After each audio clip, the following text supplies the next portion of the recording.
El cuadrado de Sator es un misterioso juego de palabras que ha sido hallado en múltiples lugares del mundo y en todo tipo de superficies y objetos, como iglesias, papiros, libros, muros, vajillas y sí, esto es un cráneo. El ejemplo más antiguo que se ha encontrado hasta la fecha fue hallado en las célebres ruinas de Pompeya, ciudad romana que fue arrasada por la erupción del monte Vesubio en el año 79 de nuestra era.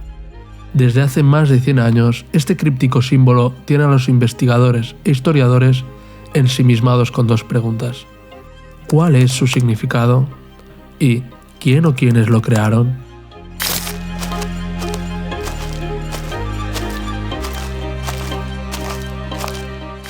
Algunos creen que el cuadrado de Sator contiene propiedades mágicas. Otros dicen que se trata de un símbolo satánico. Y hay quienes incluso afirman que contiene oculto el secreto nombre de Dios. Pero empecemos por el principio. El cuadrado de Sator está formado por 5 palabras de 5 letras cada una, organizado en 25 cuadrados de 5 por 5. Se trata de un juego de palabras, en concreto de un palíndromo. El palíndromo consiste en una palabra o frase cuyas letras están dispuestas de tal manera que resulta la misma leída de izquierda a derecha que de derecha a izquierda. Por ejemplo, dábale arroz a la zorra al abad. Al revés, dábale arroz a la zorra al abad. Pero el cuadrado de Sator es algo más sofisticado, ya que se trata de un palíndromo cuádruple. Es decir, se puede leer en 4 direcciones. Fijémonos, por ejemplo, en la palabra Sator. Esta se puede leer de izquierda a derecha, de derecha a izquierda, de arriba a abajo y de abajo a arriba. Lo mismo ocurre con las demás palabras del cuadrado. Las palabras Sator y rotas son la misma pero invertidas, y lo mismo ocurre con arepo y ópera. En cambio, tenet, la palabra del medio, es un palíndromo en sí mismo. Se lee igual de izquierda a derecha que de derecha a izquierda. El cuadrado de Sator también es un acróstico múltiple, pues cualquier letra de una palabra en el cuadrado exterior es la primera letra de otra palabra que se extiende en ángulo recto con respecto a ella. Ahora que ya entendemos cómo funciona, procedamos a desentrañar su significado. El cuadrado de Sator está compuesto por 5 palabras que provienen del latín: Sator, arepo, tenet, ópera y rotas. Sator se puede traducir como el sembrador, agricultor, el creador, el autor, el artesano o progenitor, generalmente divino. Ópera significa en latín trabajo, obra o con cuidado, pero también ayuda, servicio, esfuerzo. Tenet es mantener, sostener, conservar, comprender, poseer, dominar. Rotas se refiere a ruedas o como verbo hacer girar. Finalmente, y aquí es donde llegan los problemas, tenemos la palabra arepo, cuyo significado es desconocido. Arepo no es una palabra, no figura en ninguna parte del mundo latino, por lo que se han planteado diferentes teorías sobre su posible significado. Una de estas teorías, respaldada por buena parte de los investigadores, sugiere que arepo podría tratarse de un nombre propio, aunque tampoco como nombre figura en ningún otro lugar. De esta manera, si lo leemos de arriba abajo, empezando con Sator, se puede construir la siguiente oración: el granjero arepo domina sus ruedas con dificultad. Se trata pues de un significado un tanto banal, no cuenta una gran historia que justifique su amplia expansión y repetición a lo largo y ancho de los siglos. Es por esta razón que los expertos ofrecen interpretaciones alternativas, de manera que estas traducciones simples han sido reformuladas en otras más metafóricas, como por ejemplo, el creador de las tierras domina las ruedas celestiales, o el creador gobierna los procesos cíclicos. En definitiva, el creador gobierna la creación. Otros académicos creen que el cuadrado debe leerse en estilo bustrofedón, una forma de escribir empleada en la Grecia antigua que se lee en direcciones alternas. Tal lectura, que podría indicar orígenes estoico-grecorromanos y o pitagóricos, da frases como Sator opera tenet, tenet opera Sator, que vagamente significa lo que siembres recogerás. Sin embargo, persiste la molesta cuestión de la desconocida palabra arepo, y por ende los intentos de decodificarla. Uno de estos intentos propone que arepo es, en realidad, una contracción de areópago, corte suprema en griego antiguo. De manera que Sator opera tenet arepo rotas podría traducirse como el sembrador decide sus labores diarias, pero solo la corte suprema decide sobre su destino. En otras palabras, los mortales eligen sus caminos, pero los dioses sus destinos. Pero volvamos a la interpretación más metafórica y más respaldada. El creador gobierna los procesos cíclicos. Puede parecer que se esté cayendo en un caso de licencia poética, pero debe tenerse en cuenta que la imagen de un agricultor todopoderoso está presente en la obra de los escritores latinos y que Sator, con el significado de padre en el sentido de creador, se usaba a finales del siglo I para referirse tanto al dios de la agricultura romano Saturno como a Júpiter, padre de todos los dioses y humanos. Por otra parte, en esta interpretación más mística del cuadro de Sator, los investigadores descartan que Arepo sea un nombre propio y le dan el significado de dios o divinidad que tanto se asocia a la figura del agricultor. De esta manera, descartan los dioses que sí tienen un nombre conocido, como Zeus, padre de todos los dioses griegos y romanos. Tampoco podría referirse a Iasión, el sembrador en la mitología grecolatina e hijo de Zeus y amante de Deméter, diosa de la agricultura. Al no aparecer el nombre de la divinidad de forma precisa, hace pensar a los investigadores en la divinidad, en el Dios que todo lo puede, que no tiene nombre y al que el humano se refiere simplemente como Dios, el Dios no conocido al que se refiere la Biblia, por ejemplo, en Hechos 17:23. Antes que en Iasión, podría pensarse en Yahvé. Esta interpretación del cuadrado de Sator se ve respaldada por la existencia de un personaje histórico contemporáneo o no muy lejano en el tiempo al origen del cuadrado, en el siglo I después de Cristo. He aquí una pista. Pues este aludiría a alguien que el pueblo conoce, y nada más ver el multipalíndromo pensaría en el individuo en cuestión y en el significado que transmite. Veis por dónde van los tiros, ¿no? Poco antes de la erupción del volcán Vesubio y la destrucción de Pompeya, existió en Palestina un hombre muy popular incluso en Roma. Exacto, Jesucristo. De esta manera, y según esta interpretación, la palabra Tenet formaría una cruz griega en el centro del cuadrado. La cruz como símbolo de Cristo y la fe cristiana. En esta línea aparecieron investigadores que dejaron de centrarse en las palabras y empezaron a jugar con las letras, ordenándolas de otras maneras, dando lugar a interpretaciones muy interesantes. Por ejemplo, una de las formas que tomó fue Satorare poten et opera rotas, cuyo significado más comúnmente adoptado es suficiente poder para orar y para trabajar a diario. O, abreviado, vendría a ser la locución latina y lema benedictiano ora et labora, es decir, ora y trabaja. Otros investigadores encontraron vínculos con el diablo. El historiador francés Guillaume de Geoffragnaud encontró con esas mismas letras ejemplos de fórmulas conocidas para exorcismos, como por ejemplo retro satana toto opere asper, aléjate de Satanás, cruel en todas tus obras. Pero la reorganización de letras más impactante fue la que formó la palabra paternoster, es decir, Padre Nuestro, dos veces, interseccionándose en la N para formar una cruz, sobrando dos AEs y dos OEs, que se pueden colocar en cada uno de los 4 lados de la cruz y que representan alfa y omega, es decir, la primera y última letra del alfabeto griego que el apóstol Juan atribuyó a Jesús cuando escribió el libro de Apocalipsis. Yo soy el alfa y la omega, el principio y el fin, el primero y el último. La perfecta simetría de la totalidad de las letras en torno a la central, el grafema N, es evidente. Es también incuestionable la presencia del principal símbolo cristiano, la cruz.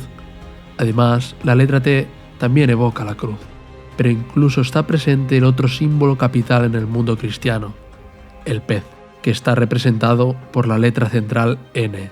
La N en arameo es noun, que en esa lengua se traduce por pez, pero a su vez el pez en griego se escribe así, y se lee ichthus, y viene a ser el acróstico de la siguiente declaración de fe. Iota de Jesús, Chi de Christos, Z de Theoi, Y de Huios y Sigma de Soter. La traducción resultante sería Jesucristo, el Salvador y el Hijo de Dios. Debido a todo este simbolismo asociado, esta reorganización de letras ha convencido a muchos de los investigadores de que el cuadrado de Sator era un símbolo originalmente cristiano. Y no hay duda de que el cuadrado de Sator fue significativo en el cristianismo, como atestigua su amplia presencia en iglesias y en contextos y contenidos que incluyen páginas de la Biblia. De esta manera, el cuadrado de Sator habría sido una crux dissimulata, es decir, un símbolo cristiano que habría servido para reconocerse entre los primeros cristianos, y a su vez habría ejercido de protección en tiempos de persecuciones, pues solo ellos conocían su significado oculto. Otro ejemplo de crux dissimulata es la cruz ancla. Simplemente por expresar palabras alusivas a la divinidad, el cuadrado de Sator muy seguramente se utilizó como amuleto, como protección, como el símbolo de la cruz y del pez se utiliza entre los cristianos, como se utilizan las estampas que representan el corazón de Jesús, las imágenes de la Virgen en sus distintas advocaciones o de los santos como intercesores entre el hombre que solicita y Dios Todopoderoso. Entonces, ¿el origen del cuadrado de Sator es cristiano? Eso parece, pero esta hipótesis presenta un solo problema, pero uno de gran calado. Volviendo a su origen, el ejemplo de cuadrado de Sator más antiguo y célebre fue descubierto por el arqueólogo italiano Matteo della Corte en el año 1936 en las ruinas de Pompeya, que recordemos es una ciudad romana de la península itálica que quedó sepultada por las cenizas del volcán Vesubio en el año 79 de nuestra era. Pero entre los historiadores existe un consenso académico de que es altamente improbable que el cristianismo hubiese llegado a la península itálica y concretamente a Pompeya tan pronto. Además, por otra parte, el griego y no el latín fue el idioma común del cristianismo durante este periodo. Asimismo, el concepto de Dios como el alfa y el omega no se popularizó hasta más tarde entre los cristianos. En cuanto al paternostro, esta era una expresión que ya usaban otros credos, por ejemplo, el nombre del dios romano Júpiter, Zeus para los griegos.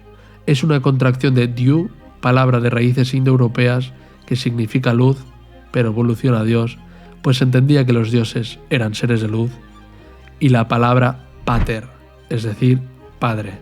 Así que Júpiter significa literalmente Dios Padre. Por otra parte, la cruz no se convirtió en un motivo popular de Cristo hasta bien entrado el siglo II, y los símbolos cristianos crípticos están más estrechamente relacionados con los periodos de persecución generalizada, especialmente a partir del siglo III. Por lo tanto, los historiadores descartan que fueran cristianos quienes diseñaron este enigmático cuadrado. Entonces, si no lo crearon los cristianos, ¿quién o quiénes fueron? La realidad es que se desconoce su origen, pero abundan varias teorías al respecto. Algunas que lo vinculan con las escuelas filosóficas pitagórica y estoica, hasta con religiones como el orfismo y la mistérica mitraísmo, pasando por la idea de que referencias a deidades griegas o egipcias están codificadas en él. Pero una de las teorías más prevalentes, respaldada por algunos académicos prominentes, es que sus raíces están probablemente en el judaísmo antiguo. Se conoce que había un gran número de judíos de habla latina asentados en Pompeya, y su afinidad por los símbolos de palabras crípticas y místicas es archiconocida.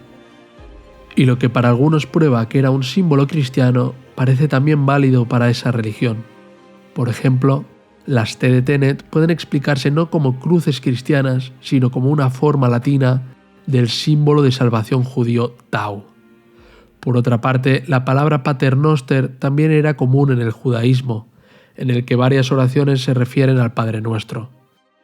Y además, el concepto de alfa y omega como símbolo de totalidad aparece mucho antes en el judaísmo, donde se usaban los grafemas Aleph y Tau, pues son la primera y la última letra del alfabeto hebreo.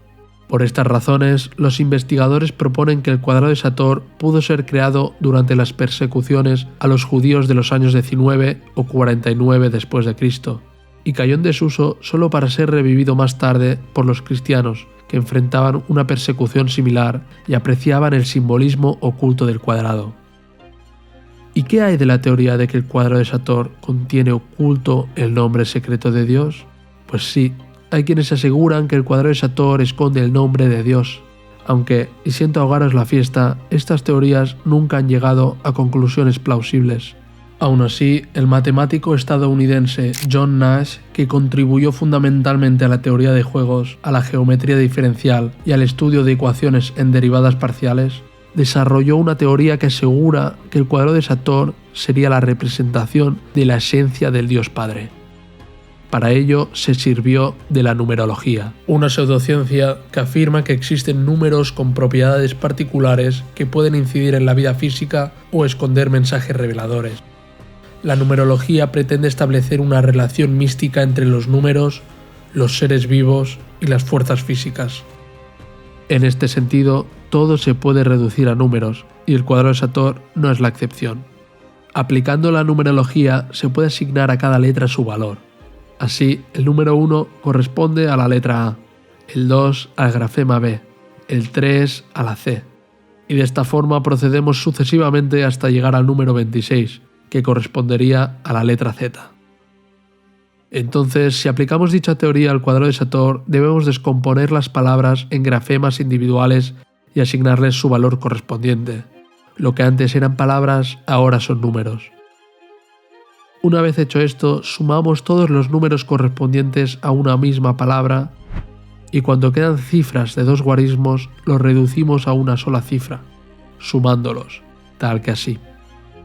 Obtenemos así que la suma de los guarismos de cada una de las palabras tiene el mismo resultado, 1, lo que Nash interpreta como la revelación de que existe un solo y único Dios.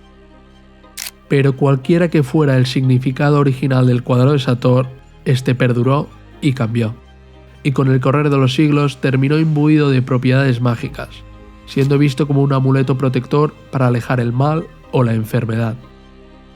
Entonces, el cuadrado de Sator fue en su origen un simple juego de palabras, como tantos otros que sirvió de pasatiempos a los ciudadanos romanos, o por el contrario, sus creadores se devanaron los sesos para lograr un símbolo místico con significados ocultos. Sea como sea, el significado original de este imperecedero icono se ha perdido en el tiempo, como lágrimas en la lluvia. Muchas gracias por ver el vídeo. Si te ha gustado, puedes dejar un me gusta y suscribirte para no perderte próximas entregas.